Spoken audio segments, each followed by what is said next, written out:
Welcome to another video. Plus 2 Political Science. Politics in India since Independence. And then text chapter 7. Rise of Popular Movements. ജനകീയ പ്രസ്ഥാനങ്ങൾ. ഈ ചാപ്റ്ററിൻ്റെ part 5 വീഡിയോയും അവസാനത്തെ വീഡിയോയുമാണിത്. എല്ലാ വീഡിയോകളുടെയും ലിങ്ക് ഡിസ്ക്രിപ്ഷനിൽ കൊടുത്തിട്ടുണ്ട്. എല്ലാവരും വീഡിയോകൾ കാണണമെന്ന് അഭ്യർത്ഥിക്കുന്നു. ഇതുവരെ ചർച്ച ചെയ്ത ഭാഗങ്ങൾ നമുക്കൊന്ന് നോക്കാം. Meaning of popular movements. ജനകീയ പ്രസ്ഥാനങ്ങൾ എന്നതുകൊണ്ട് അർത്ഥമാക്കുന്നത് എന്ത് എന്നുള്ള കാര്യം. And then types of popular movements. We have discussed various types of popular movements. And in this chapter we have to discuss many popular movements in India. We have discussed Chipko movement, Dalit Panthers, Bharatiya Kisan Union, National Fish Workers Forum, Anti-Arak movement, Narmada Bachao Andolan. And then we have discussed two more topics: lessons from popular movements and criticisms against popular movements. അതായത് lessons from popular movements, ജനകീയ പ്രസ്ഥാനങ്ങളിൽ നിന്ന് ഉൾക്കൊണ്ട പാഠങ്ങൾ, അതോടൊപ്പം തന്നെ criticisms against popular movements, ജനകീയ പ്രസ്ഥാനങ്ങൾക്കെതിരെയുള്ള വിമർശനങ്ങൾ. ഇത്രയും കാര്യങ്ങളാണ് നമ്മൾ ഇതുവരെയുള്ള വീഡിയോയിൽ ചർച്ച ചെയ്തത്. ഇനി നമുക്ക് ഇന്നത്തെ വീഡിയോയിൽ ചർച്ച ചെയ്യുന്ന ആ ടോപ്പിക്കുകൾ ഒന്ന് കവർ ചെയ്യാം. View of supporters of popular movements. ജനകീയ പ്രസ്ഥാനങ്ങളെ അനുകൂലിക്കുന്നവരുടെ വാദഗതികൾ. And then new economic policy and popular movements. New economic policy അല്ലെങ്കിൽ പുത്തൻ സാമ്പത്തിക നയവും ജനകീയ പ്രസ്ഥാനങ്ങളും തമ്മിലുള്ള ബന്ധം. And then merits of popular movements. ജനകീയ പ്രസ്ഥാനങ്ങളുടെ മേന്മകൾ. Drawbacks of popular movements. ജനകീയ പ്രസ്ഥാനങ്ങളുടെ കോട്ടങ്ങൾ അല്ലെങ്കിൽ പോരായ്മകൾ. And then reasons for the emergence of popular movements. ജനകീയ പ്രസ്ഥാനങ്ങൾ ഉത്ഭവിക്കാൻ ഇടയായിട്ടുള്ള സാഹചര്യങ്ങൾ. We have already discussed it in our first or second video. ഒന്നാമത്തെ രണ്ടാമത്തെ വീഡിയോയിൽ നമ്മൾ ഈ ഒരു വിഷയം ചർച്ച ചെയ്തിട്ടുള്ളതാണ്. എങ്കിലും അതിൻ്റെ ഒരു ഡീറ്റെയിൽ ഡിസ്കഷൻ കൂടി ഈ വീഡിയോയിൽ നടത്താം. And then movement for right to information. വിവരാവകാശം, അതിനു വേണ്ടിയിട്ടുള്ള പ്രസ്ഥാനം. ഇത്രയും കാര്യങ്ങളാണ് ഇന്നത്തെ വീഡിയോയിൽ നമ്മൾ ചർച്ച ചെയ്യുന്നത്. So let's move to our first part, view of supporters of popular movements. ജനകീയ പ്രസ്ഥാനങ്ങൾ, അതിൻ്റെ പ്രയോക്താക്കളുടെ അഭിപ്രായഗതികൾ. Popular movements raise the legitimate demands of the people. ജനകീയ പ്രസ്ഥാനങ്ങൾ ജനങ്ങളുടെ നിയമപരമായിട്ടുള്ള ഡിമാൻഡുകൾ അല്ലെങ്കിൽ ആഗ്രഹങ്ങൾ മുമ്പോട്ട് വയ്ക്കുന്നു, അല്ലെങ്കിൽ സമൂഹത്തിൻ്റെ മുൻപിലേക്ക് ആ ഡിമാൻഡുകൾ അവർ വയ്ക്കുന്നു. Naturally there to place large scale participation. ജനകീയ പ്രസ്ഥാനങ്ങളുടെ ഏറ്റവും പ്രധാനപ്പെട്ട സവിശേഷതയാണത് large scale participation of people. ജനങ്ങളുടെ വർദ്ധിച്ച പങ്കാളിത്തം. അതാണ് ഒരു ഡെമോക്രസി ഏറ്റവും ആവശ്യമുള്ളതും, പാർട്ടിസിപ്പേഷൻ ഓഫ് ദി പീപ്പിൾ ആണ്. അപ്പോൾ ആ ഒരു participation of the people ensure ചെയ്യുന്നുണ്ട് പോപ്പുലർ മൂവ്മെൻറ്റ്സ്. അതാണ് അതിൻ്റെ രണ്ടാമത്തെ ഒരു സപ്പോർട്ടേഴ്സിൻ്റെ രണ്ടാമത്തെ വ്യൂ എന്ന് പറയുന്നത്. And then attracted marginalised and socially and economically disadvantaged sections. അതായത് പാർശ്വവൽക്കരിക്കപ്പെട്ടവരുടെയും സാമൂഹ്യമായിട്ടും സാമ്പത്തികമായിട്ടും എല്ലാം പിന്നോക്ക അവസ്ഥയിൽ നിൽക്കുന്നവരുടെയും ക്ഷേമത്തിന് വേണ്ടിയിട്ട് പ്രവർത്തിക്കുന്നു, ഇല്ലെങ്കിൽ അവരെ ആകർഷിക്കാൻ ഈ പോപ്പുലർ മൂവ്മെൻറ്റ്സിന് കഴിഞ്ഞിട്ടുണ്ട്, ഇല്ലെങ്കിൽ ജനകീയ പ്രസ്ഥാനങ്ങൾക്ക് കഴിഞ്ഞിട്ടുണ്ട്. അടുത്ത വ്യൂ എന്ന് പറയുന്നത് the demands of the marginalised sections got importance. സാധാരണഗതിയിൽ ഇഗ്നോർ ചെയ്യപ്പെടുന്ന ഒരു വിഭാഗമാണ് മാർജിനലൈസ്ഡ് സെക്ഷൻ അല്ലെങ്കിൽ പാർശ്വവൽക്കരിക്കപ്പെട്ട വിഭാഗം എന്ന് പറയുന്നത്. എന്നാൽ with the help of popular movements the demands of the marginalised sections got importance. ഈ പോപ്പുലർ മൂവ്മെൻറ്റ്സിലൂടെ അല്ലെങ്കിൽ ജനകീയ പ്രസ്ഥാനങ്ങളിലൂടെ പാർശ്വവൽക്കരിക്കപ്പെട്ടവരുടെ ഡിമാൻഡുകൾ പോലും സമൂഹത്തിൻ്റെ മുൻപന്തിയിലേക്ക് കൊണ്ടുവരാനായിട്ട് കഴിഞ്ഞിട്ടുണ്ട്. ഇനി next topic new economic policy or NEP and popular movements. പുത്തൻ സാമ്പത്തിക നയം, NEP അല്ലെങ്കിൽ പുത്തൻ സാമ്പത്തിക നയം, അതും പോപ്പുലർ മൂവ്മെൻറ്റ്സും അല്ലെങ്കിൽ ജനകീയ പ്രസ്ഥാനങ്ങളും. There is consensus among political parties over the implementation of NEP. ഈ ന്യൂ എക്കണോമിക് പോളിസി അല്ലെങ്കിൽ പുത്തൻ സാമ്പത്തിക നയം നടപ്പിലാക്കുന്ന വിഷയത്തിൽ എല്ലാ രാഷ്ട്രീയ പാർട്ടികളും തമ്മിൽ ഒരു അഭിപ്രായ സമന്വയം ഉണ്ട്. It adversely affected the poor people. ഈ ന്യൂ എക്കണോമിക് പോളിസി എന്ന് പറയുന്ന നയം അല്ലെങ്കിൽ പുത്തൻ സാമ്പത്തിക നയം എന്ന് പറയുന്ന ആ ഒരു സാമ്പത്തിക നയം it adversely affected the poor people. പാവപ്പെട്ടവരെയാണ് ഏറ്റവും കൂടുതലായിട്ട് അഫക്റ്റ് ചെയ്തിരിക്കുന്നത്. എന്നിരുന്നാൽ തന്നെയും all the political parties and media ignored the demands of the marginalised sections. ഈ എല്ലാ പാവപ്പെട്ടവരെ എല്ലാം തെറ്റായ രീതിയിൽ അല്ലെങ്കിൽ ബുദ്ധിമുട്ടിക്കുന്ന രീതിയിൽ ഇത് ബാധിച്ചു എങ്കിലും പൊളിറ്റിക്കൽ പാർട്ടീസും മീഡിയയും ഒന്നും തന്നെ ഈ മാർജിനലൈസ്ഡ് ചെയ്യപ്പെട്ടവരുടെ അല്ലെങ്കിൽ പാവപ്പെട്ടവരുടെ ഒന്നും ഡിമാൻഡ്സ് മുമ്പോട്ട് കൊണ്ടുവരുന്നില്ല. അല്ലെങ്കിൽ അവരുടെ ഡിമാൻഡ്സ് ഈ മാധ്യമങ്ങളും അതോടൊപ്പം തന്നെ രാഷ്ട്രീയ പാർട്ടികളും അവഗണിക്കുകയാണ് ഉണ്ടാകുന്നത്. Hence popular movements which are non biased take up the issue and protest against the government. അതുകൊണ്ട് തന്നെ ജനകീയ പ്രസ്ഥാനങ്ങളുടെ പ്രത്യേകത എന്ന് പറയുന്നത് ദേ ആർ നോൺ ബയസ്ഡ്. അവർക്ക് പ്രത്യേകിച്ച് ചായ്വുകളൊന്നുമില്ല. ഏതെങ്കിലും ഒരു രാഷ്ട്രീയ പ്രസ്ഥാനത്തോടോ ഏതെങ്കിലും ഒരു ഗവൺമെൻറ്റിനോടോ ഒന്നും തന്നെ അവർക്ക് പ്രത്യേകിച്ച് ചായ്വുകളൊന്നുമില്ല. അങ്ങനെ നോൺ ബയസ്ഡ് ആയിട്ടുള്ള ഈ ജനകീയ പ്രസ്ഥാനങ്ങൾ പാവപ്പെട്ടവരുടെയും മാർജിനലൈസ്ഡ് ചെയ്യപ്പെട്ടവരുടെയും എല്ലാം ഇഷ്യൂസ് ഗവൺമെൻറ്റിൻ്റെ മുമ്പിലേക്ക് കൊണ്ടുവരികയും ഗവൺമെൻറ്റിൻ്റെ തെറ്റായ നയങ്ങളെ വിമർശിക്കുകയും അല്ലെങ്കിൽ എതിർക്കുകയും അതിനെതിരെ പോരാടുകയും ചെയ്യുന്നുണ്ട്. ഇനി അടുത്ത നമ്മുടെ topic merits of popular movements ആണ്. പോപ്പുലർ മൂവ്മെൻറ്റ്സിൻ്റെ മേന്മകൾ, നേട്ടങ്ങൾ അതാണ്. Popular movements are a collective body of people having similar issues, similar demands and similar expectations. അപ്പോൾ ഒരേ വിഷയങ്ങളുള്ള, ഒരേ ഡിമാൻഡുകളുള്ള, ഒരേ എക്സ്പെക്റ്റേഷൻസ്, പ്രതീക്ഷകളുള്ള ഒരു കൂട്ടം ജനങ്ങളുടെ സമാഹാരമാണ് പോപ്പുലർ മൂവ്മെൻറ്റ്സ് എന്ന് പറയുന്നത്. അപ്പോൾ അവർക്ക് ഒരേ ഇഷ്യൂസ് ആയിരിക്കും, അല്ലെങ്കിൽ ഒരേ വിഷയങ്ങളായിരിക്കും, ഒരേ ഡിമാൻഡുകളായിരിക്കും, പിന്നെ സിമിലർ എക്സ്പെക്റ്റേഷൻസ്, ഒരേ പ്രതീക്ഷകളും ആയിരിക്കും. അങ്ങനെയുള്ള സമാനതകൾ ഉള്ള ഒരു കൂട്ടം ജനവിഭാഗങ്ങളുടെ സമാഹാരമാണ്, അല്ലെങ്കിൽ ഒരു കളക്ഷനാണ്, കളക്റ്റീവ് ബോഡിയാണ് പോപ്പുലർ മൂവ്മെൻറ്റ്സ് എന്ന് പറയുന്നത്. It make the people aware of their rights. ജനങ്ങളെ അവരുടെ അവകാശങ്ങളെപ്പറ്റി ബോധവാന്മാരാക്കുന്നതിന് ഏറ്റവും കൂടുതൽ സഹായിക്കുന്നതും ശ്രമിച്ചിട്ടുള്ളതും പോപ്പുലർ മൂവ്മെൻറ്റ്സ് ആണ്. Through the educative activities popular movements could contribute to the development of democracy. മാത്രമല്ല ജനങ്ങളെ ബോധവൽക്കരിക്കുന്നതിലൂടെ, അല്ലെങ്കിൽ അവരെ ഓരോ വിഷയങ്ങളെപ്പറ്റിയും ബോധവാന്മാരാക്കുകയോ അവർക്ക് ഓരോ വിഷയങ്ങളെപ്പറ്റിയും വിദ്യാഭ്യാസം നൽകുകയോ ചെയ്യുന്നതിലൂടെ ഡെവലപ്മെൻറ്റ് ഓഫ് ഡെമോക്രസിയാണ് സംഭാവന ചെയ്യുന്നത്. അല്ലെങ്കിൽ ജനാധിപത്യത്തിൻ്റെ ഒരു വികാസമാണ് പോപ്പുലർ മൂവ്മെൻറ്റ്സ് സംഭാവന ചെയ്യുന്നത്. അപ്പോൾ ജനങ്ങളെ എഡ്യൂക്കേറ്റ് ചെയ്യുന്നതിലൂടെ അല്ലെങ്കിൽ പോപ്പുലർ മൂവ്മെൻറ്റ്സ് ഡെമോക്രസിയെയും പ്രോത്സാഹിപ്പിക്കുകയാണ്, അല്ലെങ്കിൽ പരിപോഷിപ്പിക്കുകയാണ്, അല്ലെങ്കിൽ ശക്തിപ്പെടുത്തുകയാണ്. Agitations for getting information and the information act are a major contribution of popular movements. അപ്പോൾ വിവരങ്ങൾ ലഭിക്കുക, അതുപോലെ തന്നെ വിവരാവകാശത്തിന് വേണ്ടിയിട്ട് പ്രവർത്തിക്കുക, ഇതെല്ലാം തന്നെ ജനകീയ പ്രസ്ഥാനങ്ങൾ നേടിയെടുത്ത വൻ വിജയത്തിൻ്റെ ഉദാഹരണങ്ങളാണ്. ഇനി ഡ്രോബാക്സ്, അവരുടെ പോരായ്മകളെ പറ്റി നമുക്ക് ഒന്ന് ചർച്ച ചെയ്യാം. Popular movements lack a common policy. ജനകീയ പ്രസ്ഥാനങ്ങൾക്ക് ഒരു പൊതു പോളിസി അല്ലെങ്കിൽ ഒരു പൊതു നയം ഇല്ല എന്നുള്ളതാണ് അവരുടെ ഏറ്റവും പ്രധാനപ്പെട്ട ഡ്രോബാക്ക് എന്ന് പറയുന്നത്. നമ്മൾ ഓൾറെഡി ഡിസ്കസ് ചെയ്ത കാര്യങ്ങൾ തന്നെ ഉദാഹരണമായിട്ട് എടുക്കാം. നാഷണൽ ഫിഷ് വർക്കേഴ്സ് ഫോറം എന്ന് പറയുന്ന ഒരു പ്രസ്ഥാനം ഉണ്ടായിരുന്നു.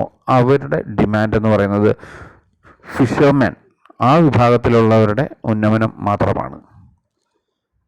അതേപോലെ ആൻറ്റി അറക് മൂവ്മെൻ്റ് എന്ന് പറയുന്നത് ചാരായം നിരോധിക്കുക, ഡൗറി സിസ്റ്റം നിരോധിക്കുക, അങ്ങനെയൊക്കെയുള്ള കുറച്ച് വിഷയങ്ങളിൽ കോൺസെൻട്രേറ്റ് ചെയ്തിരിക്കുകയാണ്.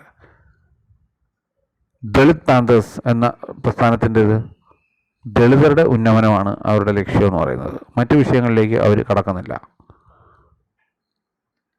എൻവയോൺമെൻറ്റൽ പ്രൊട്ടക്ഷനാണ് ചിപ്കോ പ്രസ്ഥാനത്തിൻ്റെയും നർമ്മദാ ബച്ചാവോ ആന്തോളൻ്റെയും എല്ലാം ഒരു ഹാൾമാർക്ക് എന്ന് പറയുന്നത്. അപ്പോൾ ഇങ്ങനെ വിവിധ പോപ്പുലർ മൂവ്മെൻറ്റ്സിന് വിവിധ ആശയങ്ങളാണുള്ളത്, ഇല്ലെങ്കിൽ വിവിധ നയങ്ങളാണുള്ളത്. അതുകൊണ്ട് തന്നെ popular movements lack a common policy, അവർക്കൊരു പൊതു നയം ഇല്ല. അതുതന്നെയാണ് അവരെ ഒരു പ്രധാനപ്പെട്ട ഡ്രോബാക്ക് എന്ന് പറയുന്നത്. Most of the popular movements give emphasis on any particular issue. മിക്കവാറുമുള്ള എല്ലാ ജനകീയ പ്രസ്ഥാനങ്ങളും ഏതെങ്കിലും ഒരു പ്രത്യേക വിഷയത്തിനാണ് പ്രാധാന്യം കൂടുതൽ കൊടുക്കുന്നത്. The represent the interest only of A particular section of the society. സമൂഹത്തിലെ ഏതെങ്കിലും ഒരു പ്രത്യേക വിഭാഗത്തിൻ്റെ താല്പര്യങ്ങൾ മാത്രം സംരക്ഷിക്കാൻ വേണ്ടിയാണ് ജനകീയ പ്രസ്ഥാനങ്ങൾ ശ്രമിക്കുന്നത്. ഇത് തന്നെയാണ് അവരുടെ ഡ്രോബാക്ക് എന്ന് പറയുന്നത്. Political parties do not show interest to take up the issues of the marginalized social group. അതുകൊണ്ട് തന്നെ ഈ സമൂഹത്തിലെ പാർശ്വവൽക്കരിക്കപ്പെട്ടവരുടെയും നിരാലംബരായിട്ടുള്ളവരുടെയും ഒക്കെ ഇൻട്രസ്റ്റുകൾ സംരക്ഷിക്കുന്നതിന് രാഷ്ട്രീയ പാർട്ടികൾ പ്രത്യേകിച്ച് വിമുഖത കാണിക്കാറുണ്ട്. The relation between political parties and popular movements are getting weaker. രാഷ്ട്രീയ പ്രസ്ഥാനങ്ങളും പോപ്പുലർ മൂവ്മെൻറ്റ്സും തമ്മിലുള്ള ബന്ധം അനുദിനം വഷളായിക്കൊണ്ടുവരുന്ന കാഴ്ചയാണ് നമ്മളിന്ന് കാണുന്നത്. Reason for the emergence of popular movements. ജനകീയ പ്രസ്ഥാനങ്ങൾ ഉത്ഭവിക്കാനിടയായിട്ടുള്ള സാഹചര്യങ്ങളെ പറ്റി നമുക്കൊന്നുകൂടി ഒന്ന് ചർച്ച ചെയ്ത് പോകാം. After the collapse of Janata government, many people lost confidence in the activities of political parties. Janata government നമ്മൾ ഓൾറെഡി പ്രീവിയസ് ചാപ്റ്ററിൽ ഡിസ്കസ് ചെയ്തിട്ടുള്ളതാണ്. ജനതാ ഗവൺമെൻറ്റിൻ്റെ പരീക്ഷണവും അതിൻ്റെ പരാജയവും എല്ലാം തന്നെ. After the collapse of Janata government, many people lost confidence in the activities of political parties. Janata ഗവൺമെൻറ്റിൻ്റെ പരാജയത്തോടു കൂടി തന്നെ രാഷ്ട്രീയ പ്രസ്ഥാനങ്ങളുടെ നയങ്ങളോടും അവരുടെ പ്രവർത്തന രീതികളോടും എല്ലാം തന്നെ ഒരു വിഭാഗം ജനങ്ങൾക്ക് അശേഷം താല്പര്യം ഇല്ലാതെയാകുന്നു. People became dissatisfied and impatient. ജനങ്ങൾ അക്ഷമരാകുന്നു, സത്യത്തിൽ അസംതൃപ്തരും അക്ഷമരുമായി മാറുന്നു ഈ പൊളിറ്റിക്കൽ പാർട്ടീസിൻ്റെ പ്രവർത്തനത്തിലൂടെ. In 1970s, different social sections like women, students, Dalits and farmers came forward expressing their distrust in the democratic politics. 1970-കളുടെ ആരംഭം മുതൽ തന്നെ വിവിധ വിഭാഗങ്ങൾ, പ്രത്യേകിച്ച് സ്ത്രീകൾ, വിദ്യാർത്ഥികൾ, ദളിതർ, കർഷകർ തുടങ്ങിയ എല്ലാ വിഭാഗങ്ങളും അവരവരുടെ ഡിമാൻഡുകൾ സമൂഹത്തിന് മുമ്പിൽ വെച്ചുകൊണ്ട് അല്ലെങ്കിൽ ഉന്നയിച്ചുകൊണ്ട് മുമ്പോട്ട് വരികയും ജനാധിപത്യ രാഷ്ട്രീയത്തിലുള്ള അല്ലെങ്കിൽ പാർട്ടി പൊളിറ്റിക്സിലുള്ള അവരുടെ അസംതൃപ്തി രേഖപ്പെടുത്തുകയും ചെയ്യുന്നുണ്ട്. They protested against the passive attitude of political parties towards their needs and demands. രാഷ്ട്രീയ പാർട്ടികൾ തങ്ങളുടെ ആവശ്യങ്ങളോട് കാണിക്കുന്ന നിഷ്ക്രിയമായിട്ടുള്ള സമീപനത്തെ ഈ വിഭാഗങ്ങളെല്ലാവരും തന്നെ ചോദ്യം ചെയ്യുകയും എതിർക്കുകയും ചെയ്യുന്നുണ്ട്. When they were ignored by political parties, they came forward under the banner of various social organizations and continued their fight for their rights. അപ്പോൾ പൊളിറ്റിക്കൽ പാർട്ടീസ് ഇവരുടെ ഡിമാൻഡുകൾ ഇഗ്നോർ ചെയ്ത് തുടങ്ങുന്നിടം മുതൽ അല്ലെങ്കിൽ അവഗണിക്കാൻ തുടങ്ങിയപ്പോൾ മുതൽ ഓരോ വിഭാഗങ്ങളും, സമൂഹത്തിലുള്ള ഓരോ വിഭാഗങ്ങളും they came forward under the banner of various social organizations. വിവിധ സോഷ്യൽ ഓർഗനൈസേഷൻ അല്ലെങ്കിൽ പോപ്പുലർ മൂവ്മെൻറ്റ്സ്, ജനകീയ പ്രസ്ഥാനങ്ങളുടെ ബാനറിൽ സ്വന്തം ആവശ്യങ്ങൾ ഉന്നയിച്ചുകൊണ്ടും അവ നേടിയെടുക്കുന്നതിന് വേണ്ടിയിട്ടും സമൂഹത്തിലെ ഓരോ വിഭാഗങ്ങൾ പ്രവർത്തിക്കുകയും മുമ്പോട്ട് വരികയും ചെയ്യുകയാണ്. It mark the rise of popular movements or social movements in Indian politics. അപ്പോൾ ഇന്ത്യൻ രാഷ്ട്രീയത്തിൽ ജനകീയ പ്രസ്ഥാനങ്ങളുടെയും സാമൂഹ്യ പ്രസ്ഥാനങ്ങളുടെയും എല്ലാം ഉദയം ഇവിടെ നിന്നാണ് ആരംഭിക്കുന്നത്. ഇനി നമ്മുടെ ലാസ്റ്റ് ടോപ്പിക്കിലേക്ക് കടക്കാം. Right to information.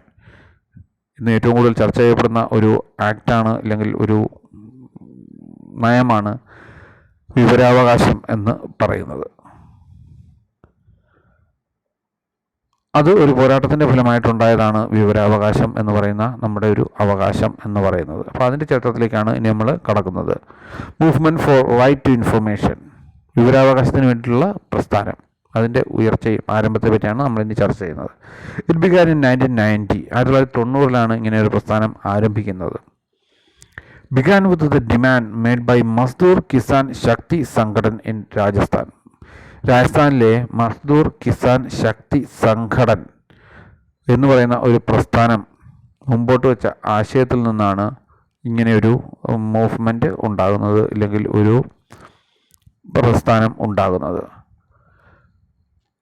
ഈ MKSS എന്ന് പറയുന്ന പ്രസ്ഥാനം അല്ലെങ്കിൽ മസ്ദൂർ കിസാൻ ശക്തി സംഘടൻ എന്ന് പറയുന്ന പ്രസ്ഥാനം they demanded to get a record of relief camps and the number of beneficiaries of the schemes of government during famine.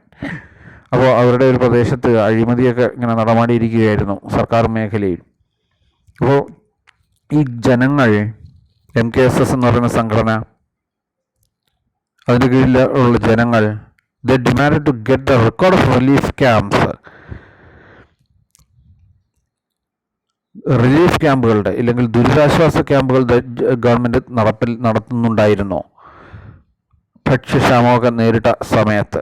അങ്ങനെയുള്ള റിലീഫ് ക്യാമ്പുകളുടെ റെക്കോർഡുകളും അതിൽ പങ്കെടുത്തിരുന്ന ഇല്ലെങ്കിൽ അതുമൂലം സേവനം ലഭിച്ചവരുടെ അതിൻ്റെ ബെനിഫിഷ്യറീസിൻ്റെ എണ്ണവും എല്ലാം കാണിച്ചുകൊണ്ട് അതിൻ്റെ എല്ലാം റെക്കോർഡുകൾ ആവശ്യപ്പെട്ടുകൊണ്ട് ജനങ്ങൾ പ്രക്ഷോഭം ആരംഭിക്കുകയാണ്. This demand came from Bhim tehsil, a backward region. Bhim tehsil എന്ന് പറയുന്ന ഒരു പിന്നോക്ക വിഭാഗ മേഖലയിൽ നിന്നാണ് ഇങ്ങനെയൊരു ഡിമാൻഡ് ആദ്യമായിട്ട് ഉണ്ടാകുന്നത്. അപ്പോൾ ഈ ഭീം തഹസീലിലുള്ള ജനങ്ങൾ തങ്ങളുടെ പഞ്ചായത്ത് നടത്തിയിരുന്ന റിലീഫ് ക്യാമ്പിൽ ഉണ്ടായിരുന്ന ബെനിഫിഷ്യറീസിൻ്റെയും അവിടെ ഉണ്ടായിരുന്ന വരവ് ചെലവ് കണക്കുകളും എല്ലാം തങ്ങൾക്ക് കാണണം എന്ന് ആവശ്യപ്പെട്ടുകൊണ്ട് മുമ്പോട്ട് വരികയാണ് മസ്ദൂർ കിസാൻ ശക്തി സംഘടൻ എന്ന പ്രസ്ഥാനത്തിൻ്റെ നേതൃത്വത്തിൽ. ഇത് അവരുടെ ലോഗോയാണ്, മസ്ദൂർ കിസാൻ ശക്തി Sangathan. They also demanded the list of laborers engaged in the construction of schools, dams, health centers, etc.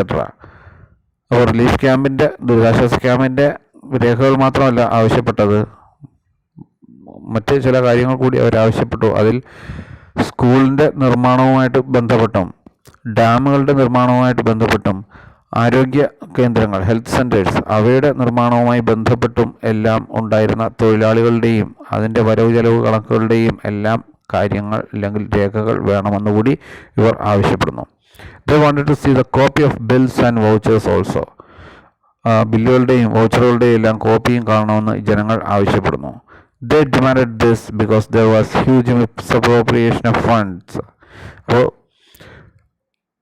തുക വകമാറ്റി ചെലവഴിക്കലും അഴിമതിയും എല്ലാം കാര്യമായിട്ട് ഉണ്ടായിരുന്നത് കൊണ്ടാണ് ജനങ്ങൾ ഇങ്ങനെയൊരു ഡിമാൻഡ് പഞ്ചായത്തിന് മുമ്പിൽ മുമ്പോട്ട് വയ്ക്കുന്നത്. There took place an amendment in Rajasthan Panchayat Raj Act enabling the people to get attested copies of Panchayat records.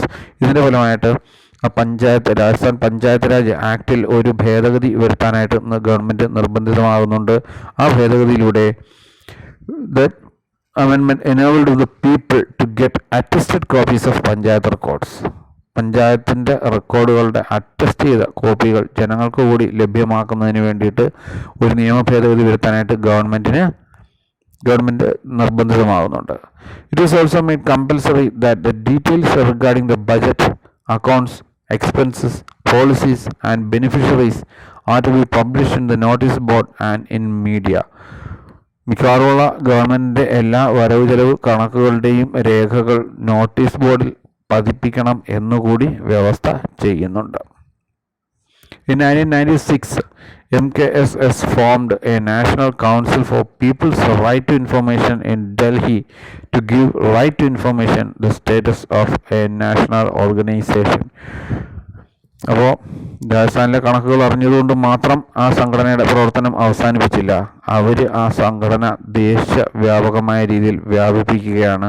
1966 national council for people's right to information എന്ന പ്രസ്ഥാനം ഡൽഹിയിൽ ആരംഭിച്ചുകൊണ്ട് ഇവർ ആ പോരാട്ടം എന്ന് പറയുന്നത് ദേശീയ തലത്തിലേക്ക് എത്തിക്കുകയാണ്.